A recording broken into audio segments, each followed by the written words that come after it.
la Semana Santa, más que ser una, una liturgia que se tenga que celebrar de manera religiosa, es más bien una oportunidad para que reflexionemos sobre el acto más grande de gracia que Dios le regaló al hombre, ¿verdad? Que es precisamente el que haya llegado nuestro Señor Jesucristo, que Dios se hizo hombre, ¿no? El Dios hombre estuvo aquí en el mundo. El verbo se encarnó, se hizo hombre, se encarnó de María, ¿verdad? Creció, una vez que nació, creció, habitó entre nosotros, predicó el evangelio de la gracia, vino a salvar al hombre de ese estado en el que se encontraba, ¿no? ¿Qué estado? En un estado completamente de perdición y muerte, ¿verdad? De perdición y muerte. La humanidad estaba perdida, pero Él, con ese acto tan hermoso, decidió salvar a la humanidad. Después de la caída del hombre en el Edén, de esa desobediencia que le hizo perder precisamente esa comunión con Dios y lo llevó a la muerte, ¿verdad? A lo que el Señor les había ya advertido, ¿no? Que iba a suceder si comían del árbol prohibido. Pero entonces el Señor, en ese plan que había hecho ya, decide ser Él mismo quien iba a bajar en forma del Hijo de Hombre, ¿verdad? De Jesucristo. Entonces, eso es lo que debemos de reflexionar. Y después, Él vino a cumplir todo ese plan y vimos que anduvo entre nosotros, anduvo en las multitudes, entre las multitudes, predicando el Evangelio, sanando a los heridos, a los cojos, a los enfermos, expulsando demonios, resucitando muertos, ¿verdad? Dándole vista a los ciegos, para después ir en ese camino a la cruz, que era precisamente donde iba a poder cubrir esa demanda que el Señor tenía, esa demanda judicial que el hombre había recibido, ¿verdad? Ese castigo que había ganado el hombre por no haber obedecido, Él iba a cumplirlo. Él iba a cumplir eso. El que iba a satisfacer la demanda judicial del Padre, esa justicia que se tenía que ejercer, iba a ser Él, para poder rescatar a todos aquellos que creyeran en Él, ¿ok? A todos los que Él ya había elegido. Él desde antes de la fundación del mundo sabía lo que iba a suceder. Sabemos que a Dios nada lo agarra desprevenido, ¿verdad? Nada lo tomó, ay, ¿qué pasó ahora? ¿Qué voy a hacer? No, Él ya tenía todo planeado para salvarnos también, ¿sí? Así como sabía que iba a suceder esa caída, también planeó cómo iba a salvarnos. Y entonces Él iba a ir a esa cruz siendo el único con la naturaleza humana, el único hombre que podía cumplir esa demanda judicial sin tener además una culpa. Tenía que ser un cordero libre de mancha, ¿verdad? Sin ningún pecado. Y Él es ese cordero, el cordero de Dios que quita el pecado del mundo, ¿ok? Y se iba a entregar en la cruz. Para después, sabemos que en esa cruz Dios le imputara los pecados de todos nosotros. Absolutamente todos los pecados en esa cruz cayeron sobre Jesucristo, fueron imputados en Él, así como si le pusieran un chaleco, hagan de cuenta, con todos los pecados de todos y se lo puso Dios a Él. Y Él ahí, llevando esos pecados, entregó su vida y derramó la sangre que era necesaria para limpiar y perdonar esos pecados y pudiéramos ser redimidos. Pero lo más maravilloso es que después de 3 días, ¿verdad? Al tercer día, nuestro Señor, después de haber sido puesto en un sepulcro, resucitó, resucitó. Y todo esto es lo que en verdad debemos de estar reflexionando en la Semana Santa. Más que un periodo vacacional como el mundo lo marca, el mundo está esperando la Semana Santa para irse de vacaciones, ¿verdad? Ay, para descansar del trabajo. Y pues eso no es la Semana Santa, ¿no? Esa es la Semana Santa del mundo. Claro está, ¿verdad? El mundo así la vive. El mundo, y me decía Iker, y muy bien, siempre sus comentarios muy acertados el jueves, que estábamos viendo lo que hoy se celebra en esa Semana Santa, que es la entrada a Jerusalén, ¿verdad? Y les hablaba y dice, pero la Semana Santa no tiene nada de santa, ¿verdad? En el mundo, ¿verdad? ¿Por qué? Porque la gente no se comporta bien, ¿no? No santifican realmente este tiempo. Incluso sabemos que si vemos las estadísticas de accidentes, es cuando más accidentes hay, ¿verdad? Cuando más, bueno, las empresas de cervezas y alcohol es cuando hacen como dicen, su agosto, ¿verdad? Es cuando les va mejor, ¿sí? ¿Por qué? Porque la gente lo único que está esperando es las vacaciones para irse pues, a las playas y a los lugares, a los balnearios y a beber y por eso, pues cuántos accidentes hay, ¿verdad? Es como bien lo decía, pues de santa no tiene nada, ¿verdad? Pero nosotros sí la santificamos. Está, aunque no sea una ordenanza en la Biblia o del Señor Jesús, ¿no? Específica, se hace de manera milenaria, ya se viene celebrando. Y es bueno, debemos de aprovecharlo nosotros como una oportunidad precisamente para meditar en ese sacrificio de la cruz, para meditar en lo que hizo Dios para salvarnos, para meditar en el Evangelio de la gracia. Amén. Muy bien. Y hoy, precisamente, acompáñame, saca tu Biblia y vamos a Marcos 11, por favor.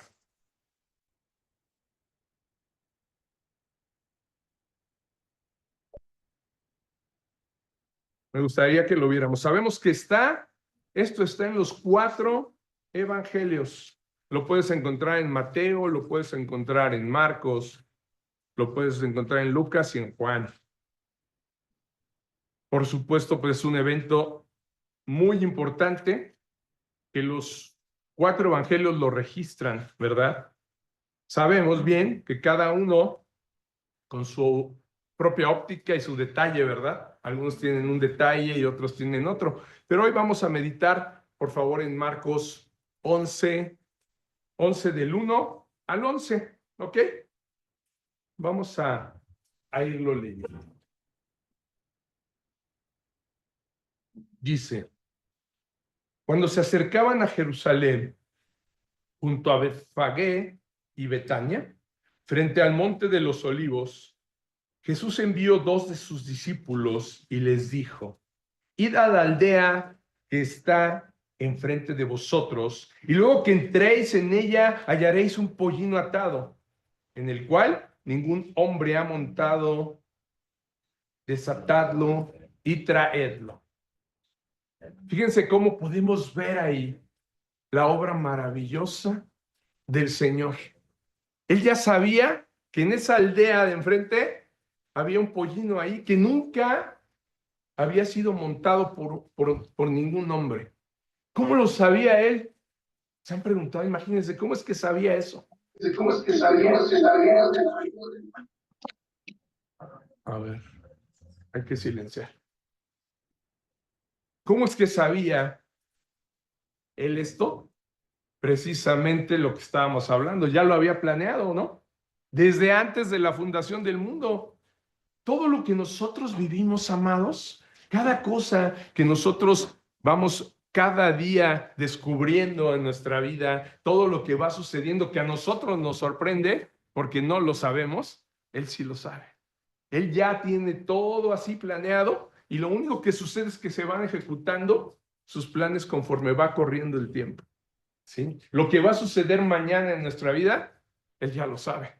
¿Sí? Por eso les decía, Él nada lo agarra por sorpresa, ¿no? Él no se queda, hijo, ¿y ahora qué hago? Déjenme ver cómo corrijo, cómo planeo. No, no, no. El Señor no va haciendo ni parches, ni va cambiando sus decisiones. El Señor tiene todo bien definido. Y esos hermosos planes, esas buenas obras que Él ya planeó, como lo leíamos la vez pasada, para que anduviésemos nosotros en ellas, se van cumpliendo en la medida que nosotros vamos caminando con Él, ¿sí? Pero entonces nosotros vamos viendo lo que Él ya tenía planeado para nosotros. Y esta es una prueba de eso, ¿verdad? Vayan ahí a esa aldea y ahí van a encontrar, ¿no? En esa aldea, dice, hallaréis un pollino atado, ¿verdad? En el cual ningún hombre ha montado. Él ya lo sabía. Sabía que estaba un pollino ahí, ¿sí? Atado, ¿no? Y lo más importante, ¿cómo sabía? Pues que nunca había sido montado. Adelante, por favor, pasen, tomen un lugar. Itzel, bienvenida, mucho gusto. Bienvenidos, adelante. Entonces, buenos días. Ese pollino, ¿sí? Ese pollino que él iba a montar era precisamente para su entrada triunfal a Jerusalén, ¿sí? Es la entrada triunfal a Jerusalén. Y vamos a seguir leyendo, fíjense. Y dice, y si alguien os dijere, ¿por qué hacéis eso? Decid que el Señor lo necesita y que luego lo devolverá, ¿ok? Era para los planes que él tenía. Lógicamente, pues ese pollino que estaba ahí, ese asno, ¿verdad? Que estaba amarrado, tenía un dueño, ¿verdad? Alguien seguramente les podía decir, hey, ¿por qué lo desatan, no? ¿Van a robarlo? No, no, no, no. Solamente díganle que el Señor lo necesita y tráiganlo, ¿sí? Y que se los va a devolver, ¿no? Nada más es el Señor quien lo necesita. Si alguien hubiera salido a pedirles, oye, ¿a dónde llevas el pollino? Con la pura instrucción y la orden de el Señor lo necesita, hubiera sido suficiente, ¿verdad? Sabemos que hubieran dicho adelante, no importa, ¿sí? Y dice, fueron y hallaron el pollino atado afuera, a la puerta, en el recodo del camino, y lo desataron. Y uno de los que estaban allí les dijeron, ahí está, ¿ya vieron? ¿Qué hacéis desatando el pollino? Ellos entonces le dijeron como Jesús había mandado. ¿Y qué dice ahí? Y los dejaron, ¿verdad? Qué hermoso. Sin saber, quizá no sabemos si estas personas, los dueños de ese pollino, sabían quién era Jesús, pero la pura orden, ¿se dan cuenta? La autoridad del Padre, al decirles, el Señor lo necesita, se los dejaron, ¿no? Yo me pongo a reflexionar y digo, ¿quién dejaría esa, como ahorita, ¿no? Por ejemplo, que alguien llegara y me dijera, préstame las llaves de tu auto, por favor. Pero, como, ¿por qué no? Porque el Señor lo está pidiendo. Y que yo dijera, adelante, ¿no? Si se trata del Señor, ahí están las llaves. Así fue, ¿se dan cuenta? Pues yo, así, nadie en su sano juicio llega a alguien y dice, dame las llaves, pues llévatelo, no, a menos de que, bueno, te llegaran con pistola en mano, ¿verdad? Como sucede, pues ya dices, ahí está, y hasta ten mi celular y la cartera, ¿verdad? Pues, ¿qué más? Está mi vida en peligro. Pero aquí no, aquí era de manera completamente pacífica, en la manera en la que estaban ellos diciéndole, únicamente mencionando quién lo estaba pidiendo, el Señor, ¿no? Y yo creo que ellos así dijeron, adelante, ¿no? Llévenselo, los dejaron, llévate el pollino.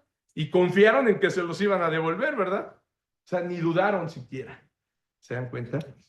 Y dice, y trajeron el pollino a Jesús y echaron sobre él sus mantos y se sentó sobre él.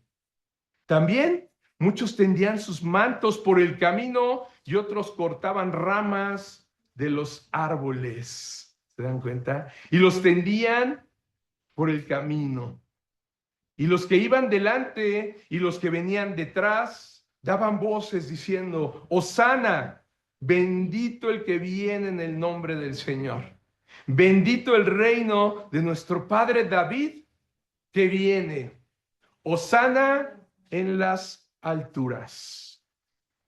Y entró Jesús en Jerusalén y en el templo, y habiendo mirado alrededor todas las cosas, como ya anochecía, se fue a Betania con los 12. Qué hermoso. ¿Se acuerdan que acabábamos de leer que esa porción, esa frase que dice bendito el que viene en el nombre del Señor, es una porción del Salmo 118? ¿Recuerdan? Donde precisamente el rey David, al escribirlo, le estaba profetizando a Israel, ¿sí? ¿Cuándo vendría su salvación? Y el Señor Jesús les decía cuando se despedía, y ya no me verán más hasta que digan, ¿no? Bendito el que viene en el nombre del Señor. Aquí vemos que se está cumpliendo doblemente una profecía. En ese tiempo, para los de Israel, todos aquellos que sí reconocieron y que pronunciaron y que con júbilo levantaron las manos y esas palmas y ponían las palmas en el suelo y los mantos para que él pasara, se habían dado cuenta, ya habían creído y les había sido revelado que él era el Mesías. Amén. Él era ese Mesías y se está cumpliendo esa profecía. Pero por otro lado, acompáñame, fíjate, acompáñame a Zacarías. Zacarías 9.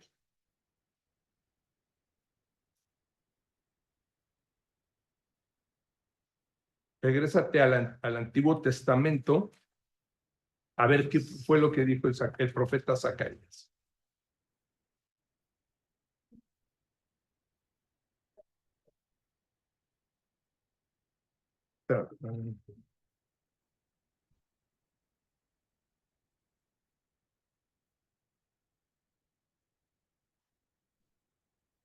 ¿Zacarías qué? Denme un segundo. 9. 9, versículo 9, por favor. Capítulo 9, versículo 9. Zacarías 9, 9.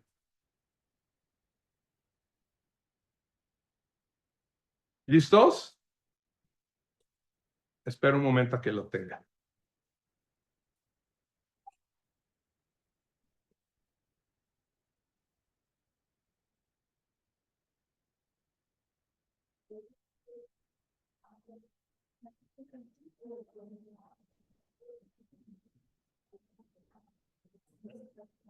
¿Ok? Y dice, Zacarías 9, 9 dice, alégrate mucho, hija de Sión, da voces de júbilo, hija de Jerusalén. He aquí tu rey vendrá a ti, justo y salvador, humilde y cabalgando sobre un asno, sobre un pollino, hijo de asna. ¿Se dan cuenta? Esto que el profeta Zacarías había profetizado cientos, fíjense, cientos de años, generaciones tras generaciones atrás, se estaba cumpliendo ahí cuando Jesús entra ahí precisamente a Jerusalén. ¿Ya lo vieron? Alégrate mucho, hija de Sión, da voces de júbilo, hija de Jerusalén. Ahí estaba, ¿verdad? El justo y salvador, su rey entrando humilde y cabalgando, ¿en qué? Sobre un asno, sobre un pollino, hijo de asna. Se está cumpliendo también esta profecía con la entrada de nuestro Señor Jesucristo a Jerusalén. Y eso es lo que hoy precisamente recordamos, porque es en el inicio precisamente de la Pascua, ¿no? Cuando el Señor Jesús entraba ya para ir a Jerusalén, y sabemos que es el inicio también de ese acto maravilloso que iba a hacer él en la cruz, por el cual dice que a todos los que creyeran en él, a todos los que le recibieron, les daría potestad de ser hechos hijos de Dios. ¿Se dan cuenta? Todos ellos que levantaron las manos, que hubo voces de júbilo, creyeron en él y sabían que iban a ser salvados por él. por su rey, por el Mesías prometido. Pero sabemos también que como en la actualidad, ¿no? Muchos se resistieron, muchos se resisten porque sus tradiciones religiosas no los dejan. ¿De quiénes estoy hablando? Por ejemplo, en ese entonces, ¿quiénes eran? Los fariseos, ¿no? Los sacerdotes que precisamente ¿qué estaba sucediendo cuando lo leíamos en Juan 12? Vemos que estaban ya planeando el complot para matar a Jesús. Por un lado, muchos con voces de júbilo, alegres porque ya había venido el Salvador, lo alababan, levantaban, ¿no? Júbilo y pronunciaban de sus labios alabanzas, ¿verdad? Frutos de labios que salían pronunciando su nombre. Pero los otros, los religiosos, los que no podían creer que las cosas tienen que ser así, a los que les habían enseñado que tenían que hacer rituales, que las cosas tenían que ser difíciles, que se tenían que hacer solamente con hombres santos, dicen, no puedo creerlo, ¿no? No puedo creer que un hombre así como él, ¿no? Hijo de un carpintero, de oficio de carpintero, pueda ser el rey. Él no es el Mesías que nosotros queremos. Lo queremos ver así como los sacerdotes, ¿verdad? Que venga con túnica, con gorros, con filacterias colgadas, con todo eso es lo que querían ellos, ¿no? Lo que les habían enseñado los religiosos, los fariseos, los maestros de la ley. Y por eso, ¿qué planearon? Matarlo. Empezaron un complot para matarlo. Y sabía el Señor Jesucristo que precisamente en esa entrada, Él estaba entrando, no solamente estaba entrando a Jerusalén para que fuera precisamente alabado y reconocido, sino que además para que fuera entregado en manos de hombres pecadores, dice la palabra, ¿verdad? De los ancianos y de los maestros de la ley, de los sacerdotes. Los mismos de su pueblo, los que estaban encargados de ministrar los sacrificios en el templo, eran los que iban a sacrificarlo a él, para que también se cumpliera, ¿verdad? El cordero que se iba a inmolar ya no iban a ser becerritos, ¿no? Ya no iban a ser machos cabrillos, toros, no, no, no. Iba a ser el único cordero necesario por el último sacrificio que se tenía que realizar para la salvación, el Cordero de Dios que quita el pecado del mundo. Él se iba a entregar. Amados hermanos, por eso esta semana debemos de meditarla de esa manera, no como nos han enseñado, ¿sí? No tiene que ver con liturgias, con presentarse nada más un día, ¿no? Y celebrar y hacer como que se sacan las palmas, como que se recuerda esto, pero al salir, todo el mundo se va a las fiestas, a las playas, a las cantinas, ¿no? Y es como les decía, es cuando más alcohol se vende, ¿sí? Todas las empresas están esperando la Semana Santa porque volvemos a lo mismo de Santa, no tiene nada, no tiene nada. Debemos de entregar en verdad nuestro corazón una reflexión verdadera de qué fue lo que hizo el Señor, qué importancia tiene realmente estos días. Y hoy inicia precisamente esa Pascua con la entrada a Jerusalén. Y durante la semana les voy a estar mandando precisamente devocionales que nos hablen, ¿no? De todo para que nos vayamos preparando, meditando, para que el próximo domingo celebremos la resurrección de nuestro Señor. ¿Ok? Muy bien. Cierra tus ojos y vamos a orar. Padre Celestial, te damos las gracias, Señor, porque tú eres bueno, porque tú, Señor, nos permites a través de tu bendita palabra reflexionar en estas cosas tan importantes, Padre, en todo lo que tú hiciste por nosotros, Señor, en ese amor tan grande que nunca se ha visto, jamás se ha visto nuevamente en la tierra. El amor ágape, el amor sin condición, el que entregó su vida por nosotros, Señor. Llévanos a la reflexión, Señor, a reconocer que en verdad necesitábamos de un Salvador, que tú, Señor, fuiste a la cruz para perdonarnos a nosotros, que estábamos imposibilitados de cumplir la ley, porque nuestros actos, Señor, siempre nos llevan a pecar y a ofenderte.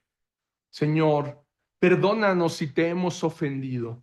Perdónanos, Señor, si nosotros, sin saber muchas veces, hemos hecho actos que a ti te desagradan, Padre. Pero sabemos que precisamente lo que tú hiciste en esa cruz fue para perdonar todos esos pecados, Señor. Incluso nuestros pecados futuros, Señor, los pasados y los presentes. Padre bueno, te reconocemos, Señor, como ese Salvador, ese Mesías, ese verbo hecho hombre, ese verbo que se encarnó y que fue a la cruz para derramar su sangre y perdonar nuestros pecados. Aceptamos, Señor, ese sacrificio de la cruz para poder nuevamente ser aceptos al Padre y poder estar un día en esa morada celestial. Eso fue el acto tan grande que llevaste a cabo en esa semana, Señor, que ahora estamos celebrando, recordando. Padre bueno, quisiera pedirte que hoy entres a mi corazón, Señor. Entra a mi corazón, limpia todo aquello, Señor, que ha ido manchando mi alma, todo aquello que me ha hecho perder esa relación personal contigo, Padre, porque sabemos que tú no convives con el pecado. Entra a mi corazón, transfórmalo y no salgas más. Sea de hoy en adelante mi guía. Hazme esa nueva criatura, Señor, que pueda caminar contigo, que pueda empezar a recibir las bendiciones hermosas de ese plan tan grande y diferente al mío, que es el que tú tienes para mi vida. Te pedimos esto en el nombre que es sobre todo un nombre, el nombre de Cristo Jesús. Amén y amén. Amén. Gloria a Dios. Ponte de pie y vamos a alabar a nuestro Señor.